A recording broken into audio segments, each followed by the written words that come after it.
Je jure de remplir fidèlement.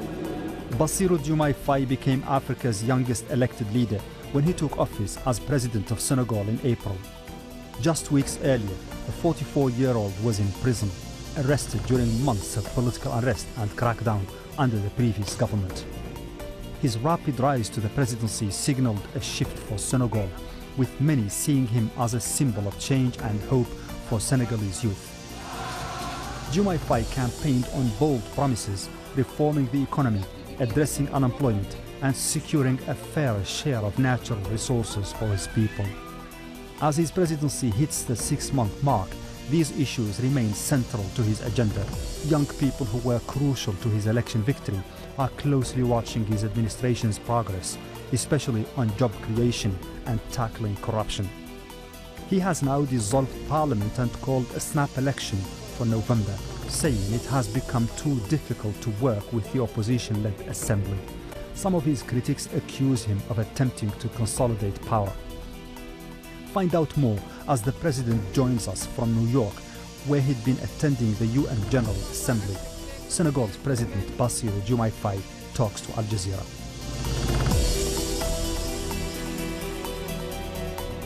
Excellency Bassirou Diomaye Faye, President of the Republic of Senegal, thank you very much for talking to Al Jazeera.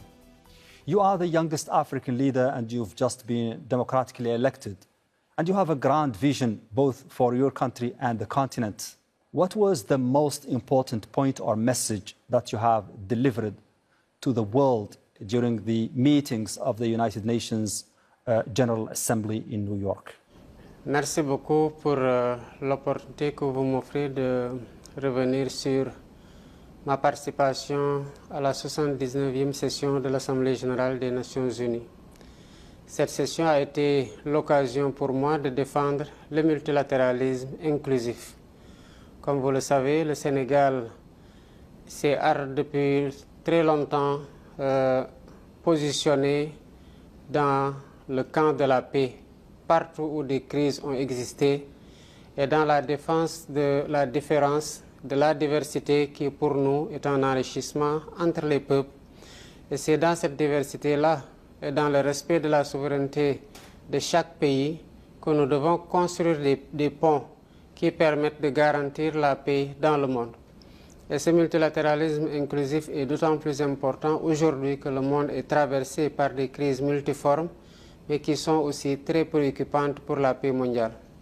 To be a bit more specific, Mr. President, have you been able, alongside the other African leaders, to push for the cause of Africa at the UN, and particularly in your attempts to secure a seat for Africa at the United Nations Security Council? Je le pense très sincèrement, d'autant plus que les voix ne sont plus des voix isolées pour réclamer la réforme du Conseil de sécurité de l'ONU et d'autres instances internationales comme le FMI et la Banque mondiale. De plus en plus aussi, les pays occidentaux commencent à tenir le même discours. Cela veut dire qu'ils adhèrent à la justesse du combat qui est défendu par les pays du Sud. Et c'est d'autant plus important que le monde ne se limite pas, comme le dit un autre président, à 5 pays. Et cette demande n'est qu'une demande légitime des pays pour un multilatéralisme inclusif qui donne à l'Afrique comme à l'Amérique latine une place plus importante dans le processus de prise de décision dans le concert des nations. Nous pensons que des efforts sont en train d'être faits, que des progrès seront bientôt réalisés de façon concrète et que la réforme des instances des institutions multinationales, internationales seront effectivement mises en œuvre et aboutiront à un consensus global qui respecte la diversité des pays qui composent cette institution qui est extrêmement précise à nos yeux. The first few words of your inaugural address in April were actually a promise of change, Mr. President. You said, by electing me, the Senegalese people have opted for a breakup. Could you be more specific about what kind of breakup? Breakup with what?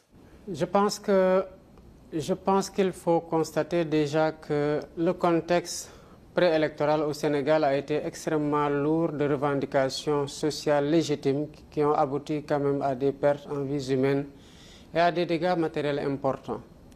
Mais quand on note la manière dont le processus électoral s'est dénoué, où le peuple sénégalais s'est rendu dans le calme aux urnes pour faire son choix, qui n'a été l'objet d'aucune contestation, ni du côté d'une frange du peuple, ni du côté des autres candidats à la présidentielle, on se rend compte que ce peuple n'avait qu'une seule obsession, c'est de défendre les valeurs démocratiques et les libertés. Pourquoi le peuple en est arrivé à ça? Parce qu'effectivement, il y avait une menace réelle sur la démocratie au Sénégal. La rupture consiste déjà d'imposer plus de démocratie à travers des réformes institutionnelles inclusives, à faire de la justice une justice qui restaure la confiance entre elle-même et le peuple. Et nous avons déjà commencé dans ce chantier dès le mois de mai 2000. Sorry, go ahead.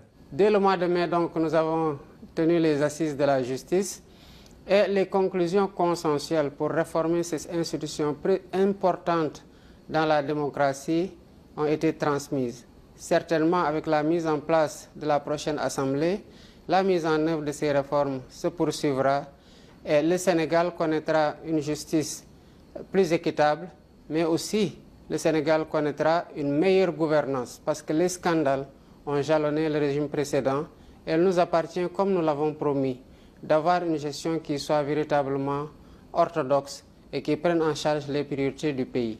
Voilà en quoi, entre autres, au-delà du choix prioritaires des secteurs dans lesquels nous investissons, la rupture, en quoi elle consiste, et c'est une véritable transformation systémique que nous avons proposée au peuple sénégalais et que nous sommes en train de mettre en œuvre. Okay. Certain people accuse you of trying to consolidate your own powers by calling for an early election, an early parliamentary election, and also by dissolving the parliament. Could you explain your objectives and motivations behind those decisions? Chacun a le droit d'avoir son opinion en démocratie. Et en tant que président de la République, je dois être le premier garant de l'expression libre des citoyens dans le cadre de leur opinion. Il reste entendu que, quelles que soient les critiques, je revendique le droit à être apprécié ou jugé sur les actes que je pose en conformité avec la loi qui régit le cadre d'action dans lequel j'agis. La dissolution de l'Assemblée nationale est prévue par la Constitution de notre pays, qui est la charte fondamentale. Est-ce que j'ai violé la Constitution en dissolvant l'Assemblée nationale le 12 septembre? La réponse est non. Et j'ai voulu en avoir la garantie en demandant au Conseil constitutionnel, quand le débat s'est posé sur la bonne date, de trancher sur la date qui devait être la bonne pour dissoudre. Le Conseil a retenu le 12 septembre. J'ai dissous le 12 septembre. La Constitution m'oblige, quand je dissous, de fixer la date de la prochaine élection, des prochaines élections législatives, dans un délai minimal de 60 jours et dans un délai maximal de 90 jours. J'ai fixé la date dans un délai de 67 jours. Est-ce que je me suis conformé à la loi en faisant ça? Oui. Le processus est en train de se dérouler normalement. L'opposition, comme elle en a le droit, en toute liberté, a saisi le Conseil constitutionnel pour faire annuler les décrets que j'avais pris. Le Conseil, en toute souveraineté, a confirmé les décrets et rejeté les recours. Je leur ai garanti que l'élection va se passer dans la transparence et dans la régularité et le peuple sénégalais aura l'occasion de renouveler la démocratie en confirmant le mandat qu'il nous a donné ou en faisant un autre choix. Toujours est-il que le résultat des urnes, qui correspondra à l'expression libre de la volonté populaire, s'imposera à tous les acteurs, y compris à moi-même. Okay, you've made that point clear, but could you please tell us why these people are opposing your policies? Certain opposition parties are even organizing rallies against your reforms. What's the explanation and what are the motivations of their opposition to your policies? La démocratie, c'est la diversité d'opinions. et la diversité doctrinale, la diversité dans les positions. C'est ce qui fait le charme de la de la démocratie. Je demeure convaincu que la diversité est une source d'enrichissement pour chacun. Que l'opposition ne soit pas d'accord avec moi dans les réformes que j'ai proposées, notamment en voulant la suppression du Conseil économique, social et environnemental et du Conseil des collectivités territoriales, est tout à fait légitime parce que c'est elle qui définit librement sa posture. D'un autre côté, je garde la possibilité de mettre en œuvre les mécanismes que la loi m'offre et que j'ai cités tantôt. Ils sont libres aussi dans le cadre de la compétition de s'organiser au mieux de leur stratégie parce que chacun va dans la compétition en voulant gagner, étant entendu que le seul souverain qui détient le pouvoir de délégation de sa légitimité reste le peuple, et le peuple s'exprimera quand il aura fini d'écouter tout le monde le dimanche 17 novembre 2024.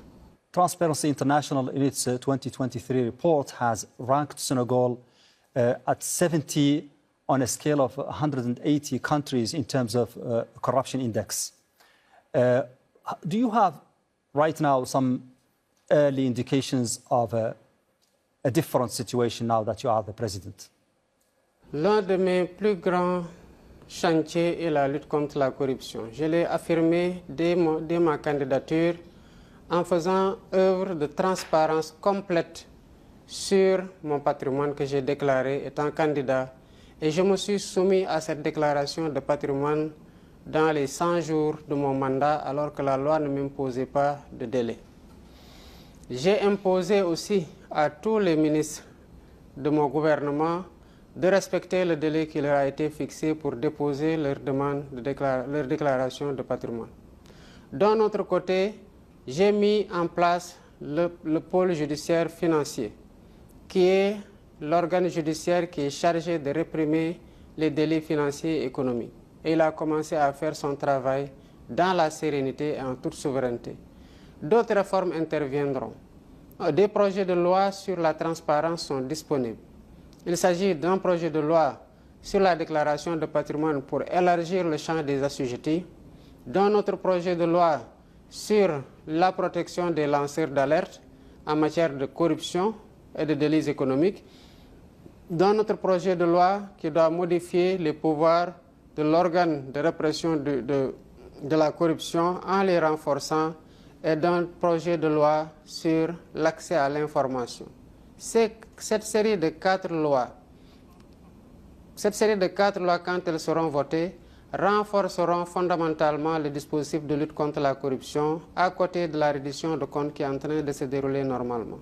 Apart from the question of corruption, Mr. President, you have promised to do something about unemployment, particularly among the youth, and also to give a bigger portion of the natural resources, the revenues of the natural resources to the people of Senegal. What progress has been made with regards to these 2 points? We notice that unemployment among the youth is still a major issue in Senegal. Le chômage des jeunes est un problème majeur partout dans le monde et une préoccupation majeure dans le cadre de l'exécution de mon mandat. Les jeunes ont besoin de travailler. Le Sénégal est un pays qui a 75% environ de sa population qui a moins de 35 ans. Et le phénomène migratoire que nous sommes en train de vivre de façon déchirante rend compte effectivement de l'ampleur du chômage dans notre pays. Voilà pourquoi j'ai mis un point d'honneur dans la formation professionnelle et technique pour outiller les jeunes afin qu'ils puissent être le réceptacle d'un transfert de savoir-faire dans le cadre de l'exécution des contrats d'envergure qui sont signés dans notre pays. Et c'est une clause importante que nous sommes en train de mettre en œuvre dans tout ce que nous signons.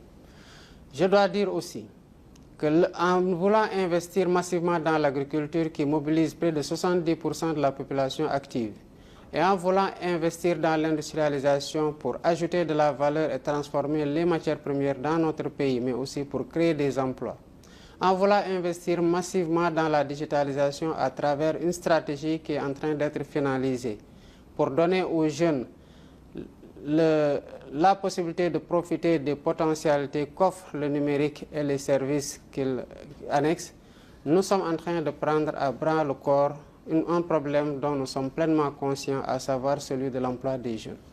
Il est bien évident qu'en 6 mois, il est difficile d'inverser fondamentalement la courbe du chômage, mais à l'aune de ce que nous sommes en train de faire, bien avant la fin du mandat, les résultats seront fondamentalement ressentis. You have just mentioned the contracts, and the question is, you have promised to revise all the contracts between Senegal and other countries to make sure that none of them violates the sovereignty of Senegal or the interests of the country. Could you give us some specific examples, and what are the countries in question here? Je voudrais déjà faire noter que quand nous sommes arrivés, nous en avons parlé bien avant dans le cadre de notre programme. Nous l'avons confirmé après mon élection.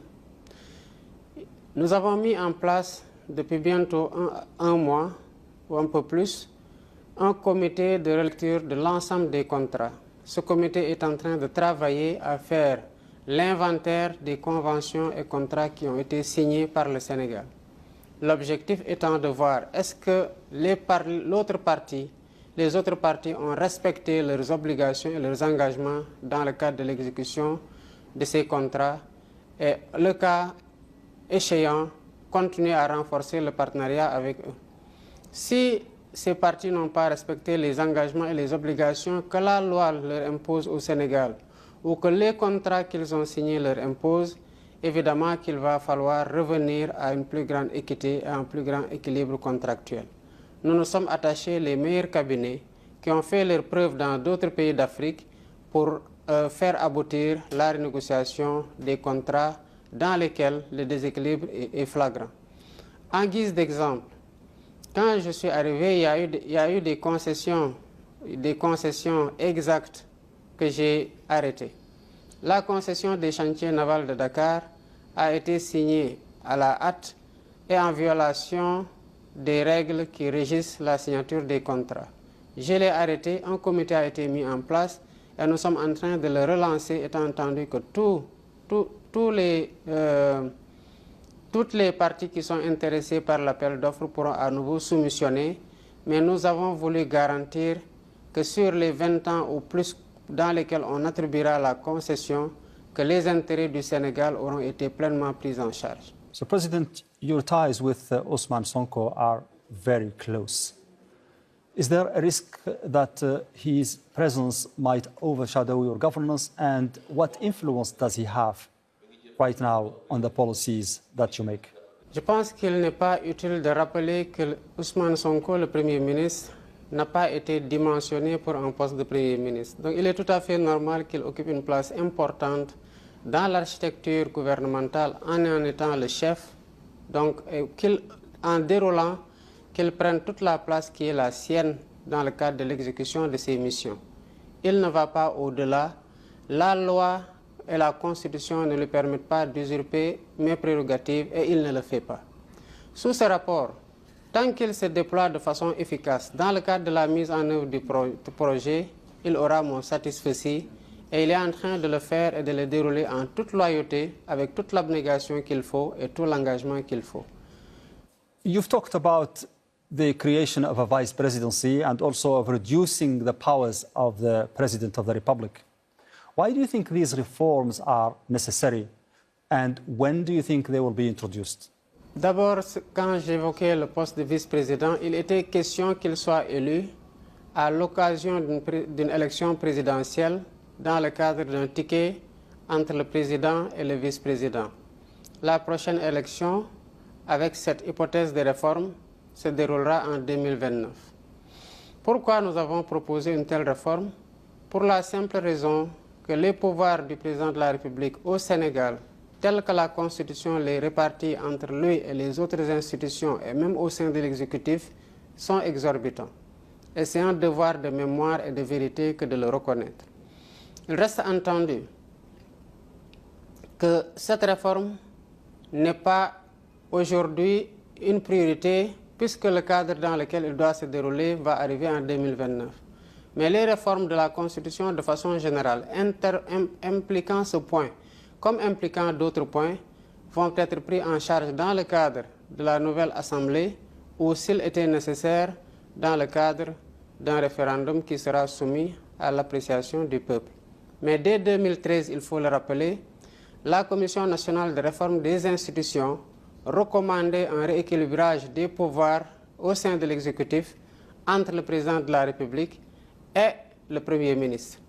Et il y avait déjà un pas qui a été fait qui constituait à faire du gouvernement une institution pour le renforcer face au président de la République. Your electoral campaign has been distinguished by a very strong rhetoric against the former colonial power, France. What is the future of the relationship between your country and France, and what are the changes you are planning to make with regards to these relations? Nous avons promis de faire du Sénégal un pays souverain, un pays juste, un pays uni, un pays prospère. La reconquête pleine et entière de notre souveraineté, j'allais dire de toutes les souverainetés, alimentaire, industrielle, sécuritaire, numérique et j'en passe, est une affirmation envers tous les pays du monde et envers tous les peuples du monde. Pas spécifiquement à l'endroit d'un seul pays, parce que tous les pays ont des envies de conquête, des envies d'hégémonie, et il nous appartient de protéger clairement les intérêts de notre peuple et d'affirmer notre souveraineté, de l'asseoir et de l'imposer face à toutes les autres parties. Cela ne saurait être identifié à l'égard d'un seul pays et ce serait très réducteur de penser que ce discours-là a été orienté vers une seule puissance et pas envers les autres, parce qu'on ne peut pas être souverain envers un pays et ne pas l'être envers les autres et considérer qu'on est totalement souverain. But is a cultural independence from France in Senegal even imaginable or possible? And how could you reconcile between the Pan-Africanism that you support and the presence of Francophonie in Senegal? Isn't Senegal for a long time in the cultural grip of France? La langue, elle est là, c'est un héritage colonial. De plus en plus, les Sénégalais, depuis longtemps d'ailleurs, sont bilingues dans d'autres langues. L'espagnol, de plus en plus même le chinois, l'anglais, n'en parlons pas. La langue est un héritage culturel, c'est notre langue officielle. Nous n'avons pas à le reprocher à la France ni à un autre pays qui est en train d'imposer sa langue au Sénégal ou dont la langue suscite l'intérêt des Sénégalais à travers des instituts qui sont mis en place et où les Sénégalais vont librement. Le Sénégal est un pays de culture. Cette culture ne peut être obérée par une autre culture, même si la mondialisation impose aujourd'hui à tous les pays du monde, pas au Sénégal seulement, une interpénétration des cultures qui fait que les gens, chemin faisant avec les nouvelles technologies de l'information et de la communication, découvrent d'autres modes de vie auxquels ils souscrivent librement. Mais sur le plan intérieur, le Sénégal reste un pays profondément culturel et il faut observer de près le Sénégal pour s'en rendre véritablement. Sous ce rapport-là, nous n'avons pas de crainte particulière et nous sommes en train de réhabiliter beaucoup de mémoire pour rappeler aux Sénégalais, s'il en était besoin, qui il est.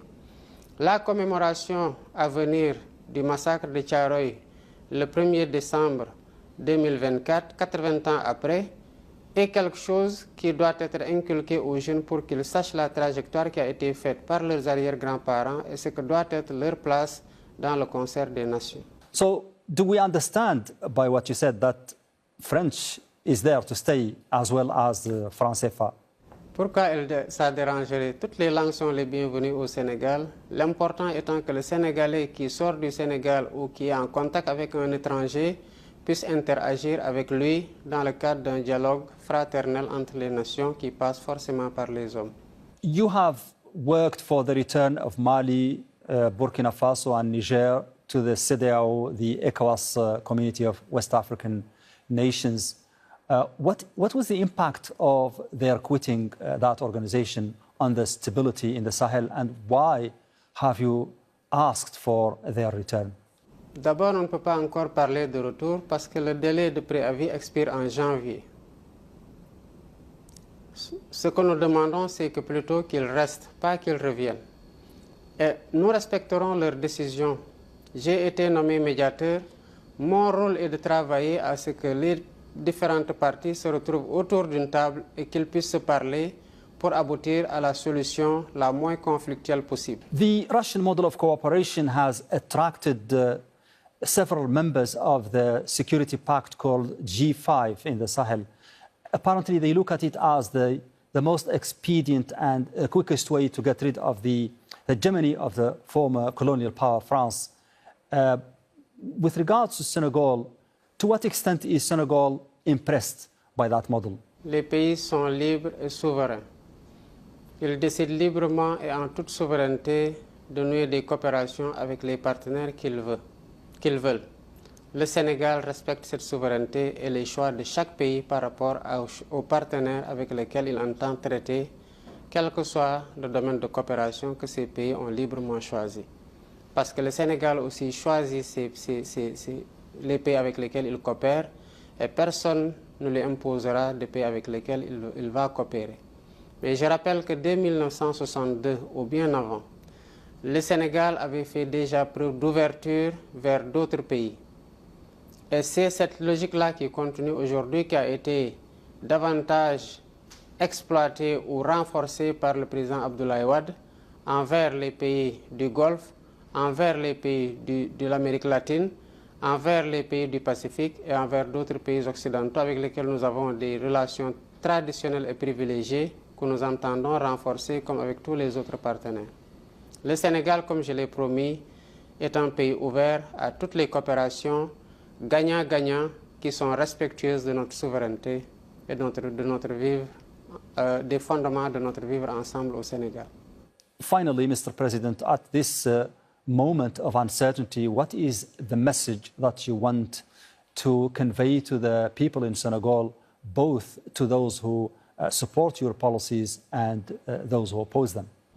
Je voudrais d'abord exprimer ma compassion aux populations qui sont victimes des inondations au moment où je suis absent du territoire et leur dire que le gouvernement sera à leur côté et leur apportera toute l'assistance nécessaire, mais qu'il travaillera rapidement à un plan général pour éradiquer ce fléau. Je voudrais aussi dire aux jeunes Africains de façon générale, parce que le Sénégal est le pays de départ, mais les migrants proviennent de tous les pays, y compris et surtout ceux qui sont frappés par l'insécurité au Sahel. Dire à ces jeunes que c'est eux qui doivent construire leur pays et que là où ils vont, c'est des jeunes qui l'ont construit et qui l'ont rendu meilleur pour qu'ils aient envie de partir là-bas et leur force de travail est importante pour le pays. Je voudrais enfin dire à l'ensemble des Sénégalais qui m'ont choisi le 24 mars 2024 comme ceux qui ont choisi une autre alternative, que la promesse que nous leur avons faite, nous la tenons au jour le jour dans nos actions quotidiennes. Et c'est comme ça que nous travaillerons à leur présenter le 7 octobre prochain le nouveau référentiel des politiques publiques au Sénégal et la vision 2050 du gouvernement pour leur dire où est-ce que nous voulons aller, leur demander leur soutien constant pour la mise en œuvre de ces réformes fondamentales. Excellency Bassirou Diomaye Faye, President of the Republic of Senegal, thank you very much.